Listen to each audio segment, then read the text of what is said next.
This is Richard Jacobs Genius Podcast, now a part of the Finding Genius Foundation. I have Justin Schmidt. He's the author of the book called The Sting of the Wild, and it's on Amazon and wherever books are sold. He's an entomologist, and he has a mission. Some say it's brave, or others, think it's crazy, but he's been comparing the impacts of stinging insects on humans, using himself as a test case. So he's been stung by God knows how many creatures, and reports on how painful it is and other things, and we're going to get into a story. So, Justin, thanks for coming. You're welcome. It's my pleasure to be with you.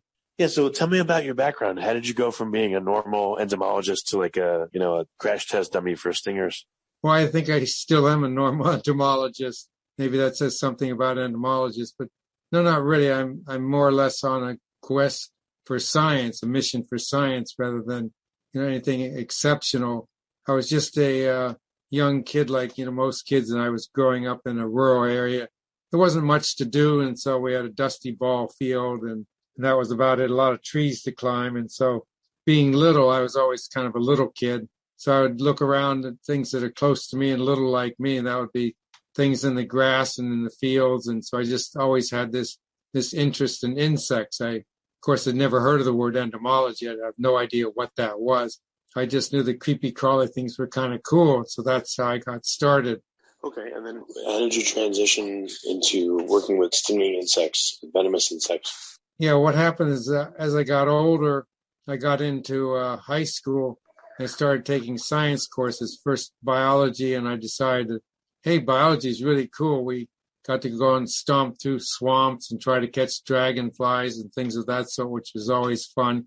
And of course, you'd always fall in and end up with a muddy mess, but that was always just good, clean, fun part of the operation. Then I progressed to physics, which was absolutely fascinating. I loved physics; just explained so much. So I decided, well, I guess I'm going to become a physicist. So then the next year I took chemistry. I said, hey, chemistry is the coolest subject around. I guess I'm going to become a chemist. So you can see I really hadn't made up my mind at that point. I just was intrigued with anything out there that was kind of interesting. So when I went to college, a couple of good friends of mine had said, well, you can't study bugs. Nobody makes a living doing that. So you got to get a real job so you can support yourself, make a living. And so I thought, well, I like chemistry.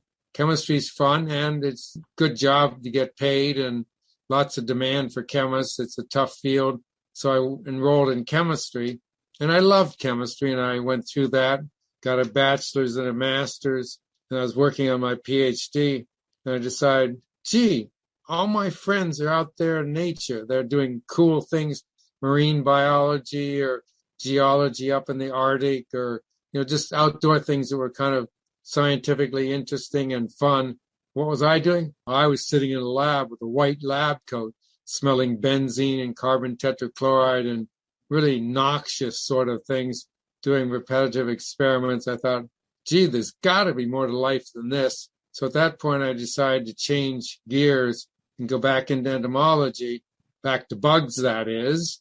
And I found a professor in Georgia who was like me. He had got a master's in chemistry and then decided that he really wanted to do biology. So he was kind of a kindred spirit and understood where I was coming from. So I set up and worked with him. So the first thing I arrived, I thought, well, what do I do? Here I am. I'm sort of a chemist. I had biology in high school.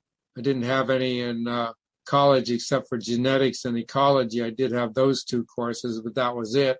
So what am I going to do as now a full-time biologist, entomologist type biologist? I said, well, put my chemistry to work. I'll study the chemistry of stinging insect venoms. And so that's how I got started in that realm. Okay, so you got into stinging insects. Are venomous insects different from stinging insects? Is that an important distinction, or are they the same? They're pretty much a stinging insect versus venomous insect are pretty much interchangeable terms. That you can talk about toxic insects. Those are things that you have to eat. For example, blister beetles. You don't want to eat one of those because they were the famous Spanish fly, and it does a lot of really bad things like irritate and destroy your stomach lining. And of course, in the process of irritating your kidneys and genital region, that was where the name of Spanish fly came from.